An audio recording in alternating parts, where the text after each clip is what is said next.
Olá, pessoal, bom dia.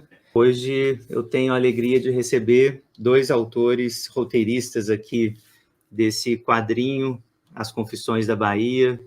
A gente vai ver a história desse livro já já.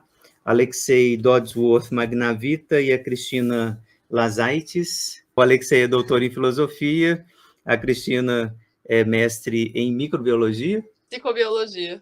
Psicobiologia? Como que é a história desse livro, né? Por que eu acabei conhecendo esse livro? Eu acompanho o Alexei no Facebook, no Instagram. Ele lançou uma campanha, né, de financiamento do livro e eu tenho muito interesse sobre psicanálise e religião, como todo mundo sabe. Tem um livro já publicado sobre o tema. E esse livro é sobre a Inquisição na Bahia, né? As Confissões da Bahia dizem respeito exatamente às confissões que foram colhidas nos processos absurdos da Inquisição baiana. Então, queria, antes de passar a palavra para os dois, explicar que a gente está num projeto de extensão da UFMG, uma universidade pública. Esse projeto de extensão tem por função a divulgação científica de pesquisas, em especial em psicanálise. Hoje é uma exceção, porque não é um livro de psicanálise, mas é um livro que vocês vão ver, tem material clínico aqui bastante interessante para a gente conversar sobre psicanálise.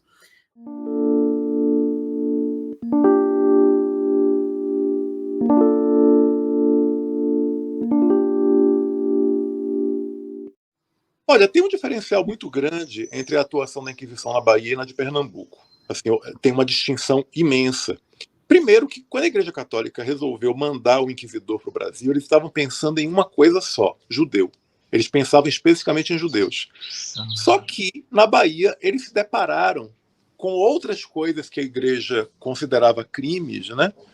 Que na Bahia, muito pouco judaísmo. Se você pega a documentação da Inquisição de Pernambuco e compara com a documentação da Inquisição da Bahia, é totalmente diferente. É como se fossem dois mundos.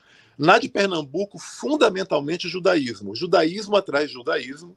Já era particularmente interessado por essa história, pessoalmente interessado nessa história, porque eu sou descendente de uma das pessoas mais perseguidas pela Inquisição, que foi a judia Branca Dias. Assim, se você pega toda a documentação da Inquisição em Pernambuco, gira tudo em torno da família de Branca Dias. Branca Dias já era morta, a filha Inês, que é a filha da qual eu descendo, também já era morta, mas tinha assim, a neta foi presa, a irmã foi presa, o neto foi preso, foi deportado para a África.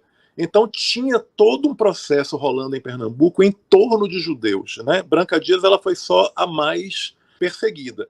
Na Bahia, a coisa muda de figura. Na Bahia, praticamente, se você vê os registros, tem muita denúncia de práticas homossexuais, tanto masculinas quanto femininas. A história da Filipa de Souza ela é emblemática por causa disso. E você tem também o que fez, inclusive, o inquisidor ficar mais tempo na Bahia, que para ele foi o mais escandaloso de tudo, que era o culto da santidade de Jaguaripe, que era a veneração a essa entidade meio onça, meio humana, que era Tupanaçu, que foi uma desvirtuação dos ritos da Igreja Católica feito por um índio que fugiu dos jesuítas, né? Esse índio fugiu dos jesuítas, ele cria um novo culto que mistura elementos indígenas com elementos católicos. Ele passa a se dizer papa, ele diz que a mulher dele se chama mãe de Deus, e isso deixou o inquisidor absolutamente escandalizado. Você veja que, comparado a isso, outros ditos pecados, isso é uma coisa que vale dizer, isso você vê muito claramente nos documentos inquisitoriais, e também vale dizer que esses documentos inquisitoriais eles existem online, qualquer um pode checar eles na Torre do Tombo. Pesquisa Torre do Tombo de Lisboa, é o museu dos documentos portugueses que fica online, a pessoa ela vai pesquisando os documentos, ela tem só que entender, fazer um curso de paleocaligrafia para poder entender todas aquelas letras da época. Mas você, por exemplo, tem uma coisa que é interessante. O judaísmo, esse culto da santidade de Jaguaripe, eram muito mais escandalosos aos olhos da Inquisição do que, uma vespa, as práticas homossexuais. Eu te dou um exemplo. Vários homossexuais foram entrevistados em Pernambuco, mas o único que foi condenado por deportação foi um garoto de 18 anos, que era neto da Branca Dias. Ele não foi condenado por deportação porque ele era homossexual. É dito que ele, por ser homossexual, ele é deportado. Não, é porque ele era judeu. Você já vê aí uma dupla condenação. Ser gay, bem, Mas ser gay judeu já é demais. Então eles deportaram um garoto para Angola. E detalhe, na época, quando deportaram esse garoto, ele tinha 18 anos, ele foi vítima de abuso sexual, porque ele tinha 13 quando ele cometeu o, entre aspas, pecado nefando da sodomia. Foi um homem de 33 anos que deu dinheiro para transar com ele, ele aceitou. Esse homem não foi deportado. Ele, que só tinha 13, foi. E na Bahia, se você pega os registros inquisitoriais da época, você vê assim, prática homossexual, prática um monte de práticas homossexuais masculinas e femininas, o rito da santidade de Jaguaribe, alguma heresia aqui outra ali contra o nome de Deus, mas você não tinha muito judaísmo, não. Os judeus estavam todos lá em Pernambuco. E como foi que a gente fez a seleção? Bem, duas não podiam escapar, que são historicamente muito importantes. Uma é a da santidade de Jaguaribe, que foi o que fez o inquisidor ficar mais tempo. O inquisidor veio passar um tempo, ficou muito mais, porque ele queria estender os indígenas, ele queria acabar com o culto. Então é temática. E outra que a gente já conhecia por causa das pesquisas do Luiz Motti era sobre a Filipa de Souza. Acho que a Cristina pode falar um pouco mais sobre isso. Ela era uma costureira, esposa de um português, uma portuguesa, né? Ela veio jovem para a Bahia e ela teve, acho que, algumas amantes, né? Bom, acho que ela acabou sendo delatada por uma das amantes, que era a Paula Siqueira, né, em virtude de algum livro que encontraram na posse da Paula. Encontraram na posse da Paula Siqueira um livro de conteúdo lésbico. Diana. Em virtude disso, acho que ela, não sei se ela foi levada a confessar para conseguir se salvar no período da graça. E daí ela confessou o caso dela com a Filipa de Souza. O Heitor Furtado de Mendonça, ele chega e avisa, olha, quem confessar terá os pecados perdoados. Essa é uma coisa importante de salientar. Quem confessar espontaneamente terá os pecados perdoados durante o dia da graça. Quem não se confessar e for apontado será condenado. E o que aconteceu? Isso na época, imagine, quer dizer, as pessoas elas corriam para confessar, porque elas sabiam que se eu não disser, alguém pode dizer de mim. E na época era assim, se alguém diz de mim, então é verdade. Então a Paula de Siqueira ela vai e ela fala da Filipa, só que a Filipa não foi se confessar.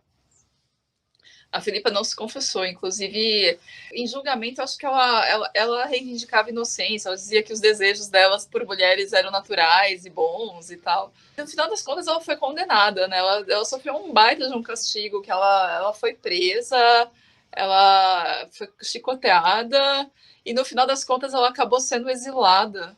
Provavelmente para Aracaju. Isso. É. E foi a primeira homossexual mesmo, acho que a ter uma condenação da Inquisição no Brasil. Você veja que coisa, Fábio. O nome Filipa de Souza é o nome de um prêmio, graças ao Luiz Motti, né? É o nome de um prêmio que existe nos Estados Unidos, é o Prêmio Filipa de Souza de Militância LGBT. E aqui no Brasil eu conto nos dedos da mão quem eu conheço que sabe quem foi a Filipa de Souza. Já era para ter sido feito um filme sobre ela, já era para ter sido feita uma série sobre isso, mas a gente infelizmente vive num país que apaga a memória, né? Apaga a memória e aí com esse apagamento da memória os problemas vão sendo repetidos. Então você veja que enquanto a gente fazia o roteiro de Confissões da Bahia, a gente estava numa época em que o governo federal estava praticamente sabotando tudo que envolvia militância LGBT. Havia alguns políticos, ainda existem esses políticos que querem, por exemplo, acabar com o casamento entre pessoas do mesmo sexo. Quer dizer, a possibilidade do retrocesso sempre existe, sim, né? E a gente fala de uma coisa que aconteceu no século XVI, mas você veja que mesmo hoje em dia, em vários países do mundo, pessoas são presas e são condenadas por serem homossexuais, né? Sim.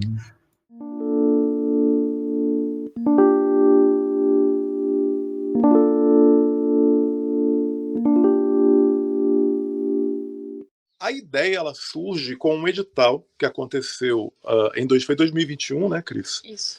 Do Instituto Sacataro. O Instituto Sacataro é um instituto que existe na ilha de Itaparica, na Bahia.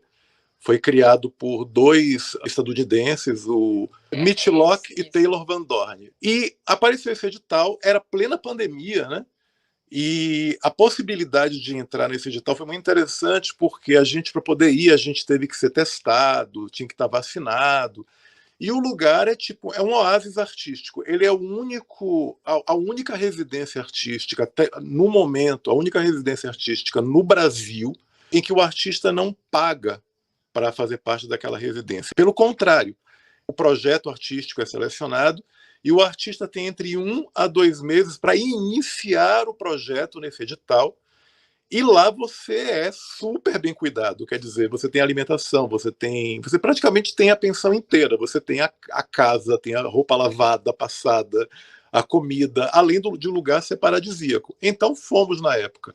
Eu, a Cristina Lazaites, o Hugo Canuto, e a Kirna Shawnee, que são ilustradores, a gente foi iniciar esse projeto que na época assim, a gente só sabia que a gente queria fazer uma versão em quadrinhos da atuação da Inquisição portuguesa na Bahia. Aí 2 pontos. Primeira coisa, muita gente não sabe que a Inquisição atuou no Brasil e atuou principalmente em Pernambuco e na Bahia. Quer dizer, geralmente quando se fala em Inquisição, as pessoas elas pensam em quê? Em mulheres queimadas por bruxaria na Europa. Não, a Inquisição ela atuou e atuou muito poderosamente no Brasil, fim do século XVI, no século XVII, no XVIII.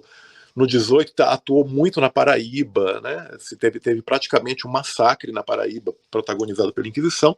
Bem, eu conheci esse trabalho de pesquisa que foi iniciado pelo Luiz Motti, né? É um pioneiro da pesquisa de Inquisição na Bahia, o antropólogo Luiz Motti, que mora inclusive em Salvador.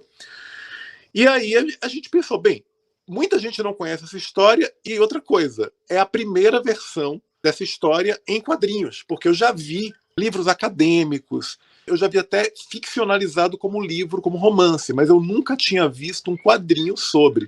Eu disse, bem, vamos fazer a primeira versão em quadrinhos sobre isso. Eu convidei a Cristina, que está aqui. Então, a minha parte, ela coube mais a parte de pesquisa. Eu levei alguns livros de Inquisição para estudar nessa residência. E também a revisão de texto, né, uma análise, né, uma leitura crítica, no caso, do roteiro conforme ia sendo escrito, para a gente fazer todos os ajustes, né? Uma consultoria editorial, revisão. É que ela não disse, mas ela é editora. Exato.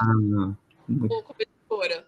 Agora, quem não for de BH e quiser comprar, quiser que eu mande pelo correio, eu posso mandar, inclusive, autografado. A pessoa tem que mandar uma mensagem de WhatsApp para o número 11 91481 0700. Isso, exatamente. Beleza. Ótimo.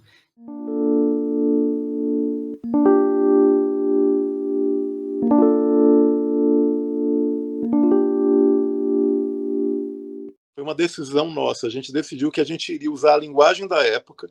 Porque, assim, veja, a gente não desenhou nada, os ilustradores, digo, não desenharam nada que não estivesse detalhadamente descrito pelos padres. Então o pensamento foi o seguinte, eu falei, porra, eu poderia fazer uma obra para menores de 18 anos, que uma pessoa menor de 18 anos pudesse ler, com coisas implícitas. Originalmente até pensei assim, quando se fala em membro nefando, penetrando o vaso desonesto, eu poderia ter feito alegorias, eu poderia ter colocado uma banana sendo enfiada num donut, mas depois eu pensei assim, cara, se os padres fizeram questão de escrever com tanto detalhamento tudo que a Filipa de Souza fazia na cama, tudo que os homens faziam com outros homens na cama, por que você, eu ou os desenhistas que vão censurar, né? A gente tem ainda a íntegra do discurso mesmo, né? Tipo, alguns estavam no papel de íncubo, outros de súcubo. Eles usavam os termos, eles não usavam ativo e passivo. Eles diziam assim, deitou-se com outro homem como se fosse, como se o outro mulher fosse. Né? Cumpriu. E cumpriu e gozou. Né? E você veja que coisa mais interessante. Você tem tudo isso, e algumas pessoas veem o Confissões na Bahia em quadrinhos e dizem que acham agressivas as imagens de sexo e tal. Eu digo assim, mas eu acho tão interessante, tão sintomático isso. Quer dizer, a imagem do sexo é agressiva.